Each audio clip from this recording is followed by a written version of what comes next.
Salve, salve, torcida botafoguense, tudo bem com vocês? Mais um vídeo aqui no 90 Minutos de Belo para falar de Figueirense 1, Botafogo 0. Derrota chata, né? Derrota chata lá em Florianópolis, que dá uma freada legal, né? Na ascensão do Botafogo na Série C, vinha de um bom empate fora de casa contra o Maringá, vinha de uma vitória contra o Retrô em casa e era um jogo que o Botafogo deveria pontuar, né? Teria que pontuar, até porque perdeu pontos em casa para ABC, para Floresta e não poderia deixar de pontuar contra um time que estava na zona de rebaixamento, que é o caso do Figueirense. Bom, você que está chegando aí, deixa o like, se inscreve no canal, ativa o sininho, comenta aí sobre esse jogo lá no Orlando Scarpelli, o que você achou da atuação do Botafogo. Vamos lá. Bom, só para deixar claro aqui que eu só consegui acompanhar com atenção de fato o primeiro tempo, tá? No segundo tempo eu estava no ar lá no 45 minutos e eu meio que acompanhei ali como segunda tela, enfim, não acompanhei com a atenção necessária. Bom, vamos começar pela escalação, tá? A escalação me parece que era o que dava para fazer, tá? A escalação do Botafogo. Um setor que eu acho que eu não entendo a manutenção é da lateral direita, tá? A manutenção do Lucas Lopes. Eu acho que o Eric deveria ter muito mais oportunidades do que o Lucas Lopes. Não acho o Eric perfeito, longe disso. Mas assim, a gente tem o Lucas Lopes que tem deficiências ofensivas e defensivas. A gente tem o Eric que tem as mesmas deficiências. Mas o Eric, querendo ou não, ele aparece mais pro ataque. Ele consegue agregar mais ofensivamente. Então, eu não consigo entender a insistência com o Lucas Lopes. Isso vem desde o Bussi, né? E todos os treinadores gostam dele. Aí, o restante do time não tem muito o que falar, né? A dupla de zaga com o que tem é isso mesmo, Endelomar e Renier. O Evandro voltou, né? Também só tem ele ali à disposição na lateral esquerda. A dupla de volantes, a gente teve Igor Maduro na vaga do Thalisson, né, que estava suspenso, então foi Gama e Igor Maduro. E aí 4 atacantes, né? Que aí também eu acho que começa também um pouco do problema do Botafogo, não ter meio de campo no seu elenco. Até tem, né, que é o caso do Camilo, né, que até entrou no segundo tempo e pelo que eu vi não fez nada, de novo. E aí segue a assistência lá com o Guilherme Santos sendo esse meio campista que, cara, não tá dando certo, né? Assim, eu acho que o mais urgente do Botafogo nessa janela é trazer um cara pro meio de campo. Porque o Guilherme Santos ali, assim, também não dá nem pra exigir tanto do cara, porque não é a posição dele, né? A posição dele é até ponta e até centroavante, ele é até mais centroavante, por exemplo, do que meia, né? E foi mais uma saída ali do Bussi para essa carência no elenco no Campeonato Paraibano e se manteve porque essa carência ainda continua, né? O Camilo, convenhamos, é praticamente um ex-jogador em atividade. E o Gabriel Honório, que também é um jogador de meio de campo, até gostaria de vê-lo mais como meio de campo, tá? Assim, ainda não entendo porque o Camilo muitas vezes tem a preferência de jogar no meio de campo do que o Gabriel Honório. O Gabriel Honório sempre entra ali pelo lado de campo, né? Que também é uma função dele. Mas eu acho que talvez o Gabriel Honório agregasse mais. Tem uma questão do Gabriel Honório que é física, né? E aí você perde um pouco de pegada no meio de campo com o Gabriel Honório. Mas assim, com o Camilo você também não tem pegada no meio de campo. Então, entre as opções que tem, eu queria ver mais o Gabriel Honório sendo testado ali como meio campista, né? Então o Botafogo tem essas deficiências, né, que às vezes pesam, tá? E aí é uma questão do mercado, quando a janela abrir agora no mês de junho, o Botafogo reforçar ali meio de campo, laterais, eu acho que um volante bom para chegar para ser titular também é imprescindível, um zagueiro, né, tem que trazer um zagueiro, enfim. O Botafogo tem que trazer ali pelo menos 5 peças que cheguem para agregar de fato, né?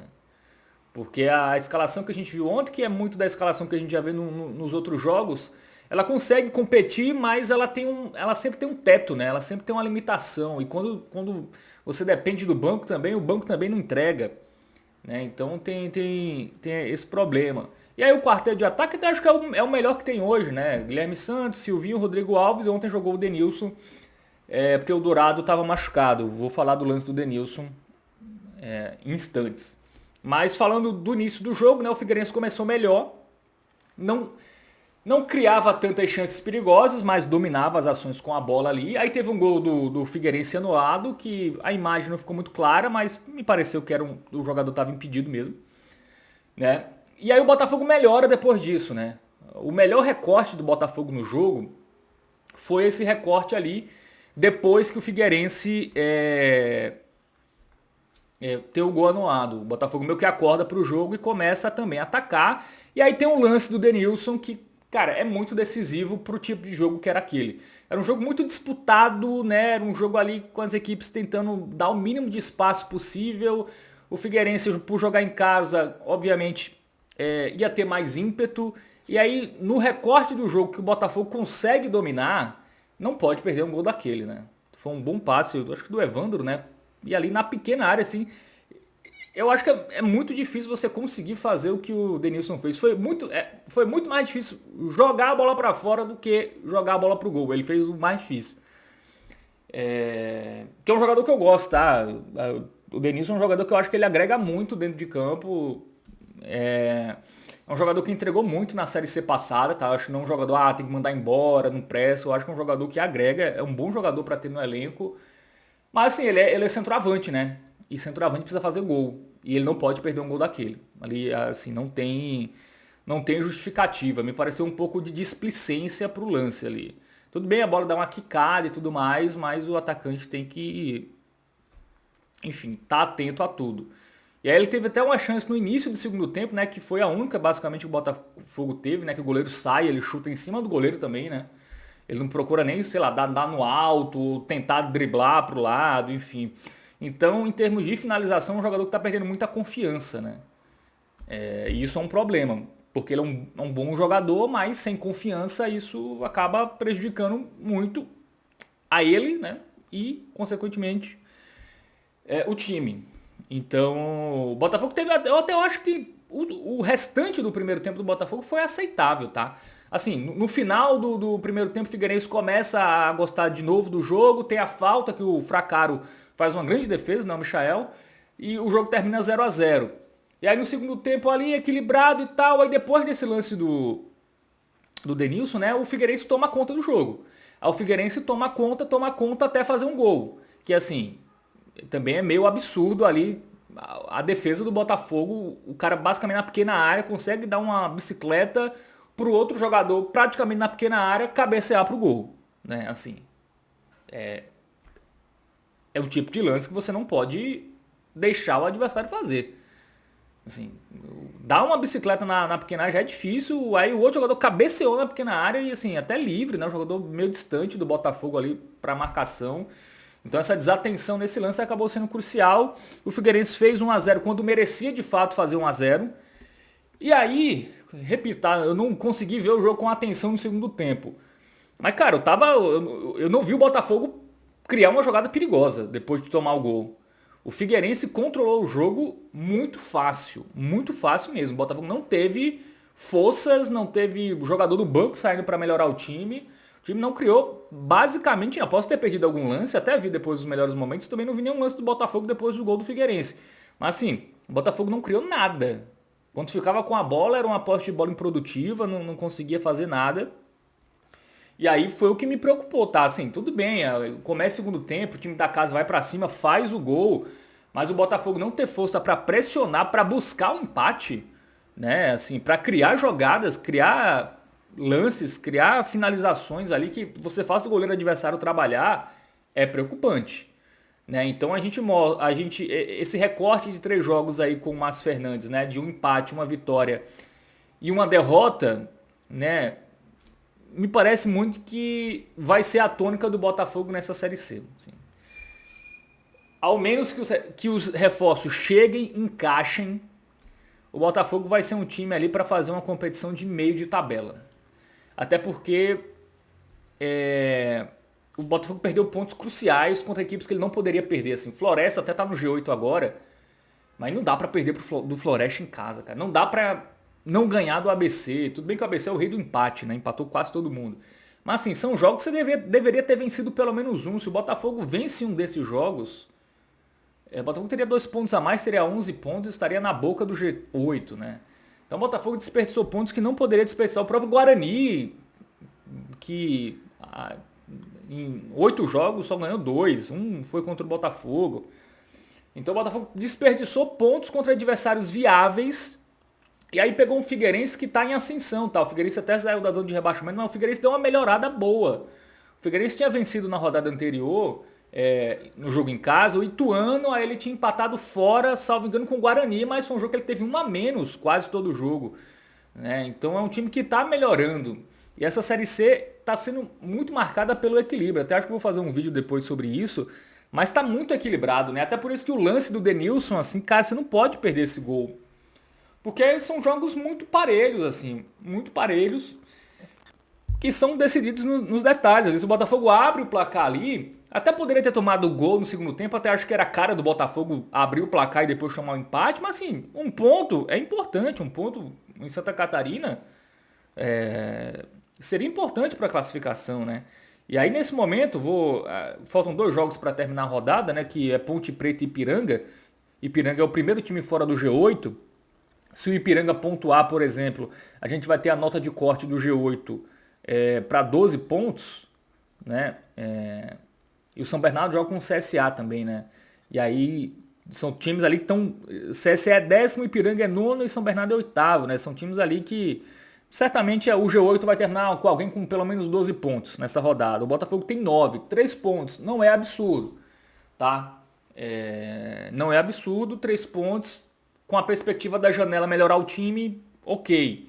Mas assim, o Botafogo também só tá a 2 do Z4. E tem um detalhe que os times da parte de baixo estão melhorando, assim. O Confiança fez 4 no Brusque. Me parece que o Confiança agora ligou o motor.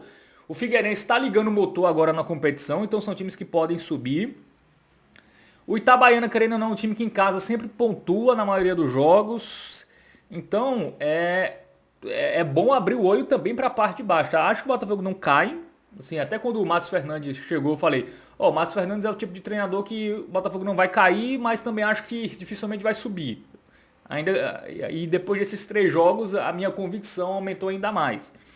É um técnico que dá uma resposta a curto prazo, o time compete com ele, mas também é um treinador que é meio limitado também de ideias. Assim, ele sozinho, sem jogador, também não vai conseguir resolver muita coisa, mas eu acho que com ele o Botafogo não vai cair, por exemplo. Eu acho que esse risco não se tem, apesar de estar só 2 pontos hoje, então é importante abrir o olho. Então é isso, né? O Botafogo tem aí muitos times à sua frente. A nossa sorte é que está muito emparelhado mesmo, né? Por exemplo, o Caxias, que é o segundo colocado, tem 15 pontos. E é o próximo adversário do Botafogo no Almeidão. Um jogo que não pode pensar em empatar. Né? Você vai ter que ganhar do Caxias. E a boa notícia é que o Caxias fora ele não rende como rende em casa. Então é um jogo importante. O jogo que só vai ser daqui 15 dias. Né? Não teremos rodada nesse meio de semana, porque tem rodada da Copa do Nordeste. E vários times, né, que estão aí na Série C, o caso do Náutico, o caso do CSA, o caso do Confiança, vão jogar pela Copa do Nordeste e a CBF adiou essa rodada. Então só vamos ter rodada no dia 15, que é contra o Caxias em casa. O Caxias é o segundo colocado, mas é um time que tem uma campanha basicamente toda dentro de casa. Ele venceu todos os jogos em casa e pontuou ali alguns pontos fora, mas perdeu já, salvo engano, 2 ou 3 jogos como visitante. Então é um jogo para o Botafogo vencer. Né? E depois tem o Itabaiana fora, que é aquele jogo que você vai ter que ganhar. O Itabaiana não é fácil fora de casa, mas tecnicamente é um time abaixo da média da Série C. E é um jogo para o Botafogo buscar a vitória. Né? Então são 2 jogos ali que se o Botafogo faz 6 pontos, ele volta para a briga pelo G8. Se faz 3, ele fica meio no que está agora, meio de tabela, olhando para baixo, ainda distante da parte de cima. E se não vence um dos jogos, ele vai já olhar para a zona de rebaixamento. Né? Se ele não vence nenhum desses 2 jogos, aí já entra numa crise e aí, faltando 9 rodadas, fica numa situação delicada.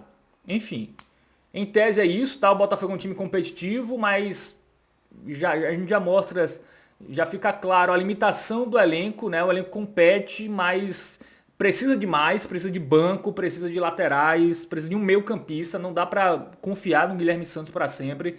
Ele quebrou o galho em muitas vezes, mas agora o Botafogo precisa de um meio de campo de verdade e essa janela vai ser crucial. O Galo não falou que vai vir jogador de Série A, Série B, quero ver se vai vir mesmo. Eu só acredito quando chegar aqui. O Botafogo precisa ser assertivo, tá, no mercado, tem que acertar. Tem que acertar e tem que trazer bons jogadores, tá? Não adianta trazer 10 para 2 dar certo. É melhor trazer 5 com 4 dando certo do que com 10, 12 para 2, 3 darem certo. Então você tem que ser assertivo nesse mercado, porque também não dá para trazer muito jogador. Então essa é a missão do Botafogo nesse mês de junho, onde a gente só vai ter 2 jogos agora, né? No meio do mês contra o Caxias e no final do mês contra o Itabaiana. E aí, durante esse meio tempo, o Márcio Fernandes vai ter tempo de trabalho e vai ter novas peças que devem chegar nos próximos dias. Bom, então é isso. Análise feita, dá o joinha, se inscreve no canal, ativa o sininho, dá uma moral e tamo junto. Até a próxima.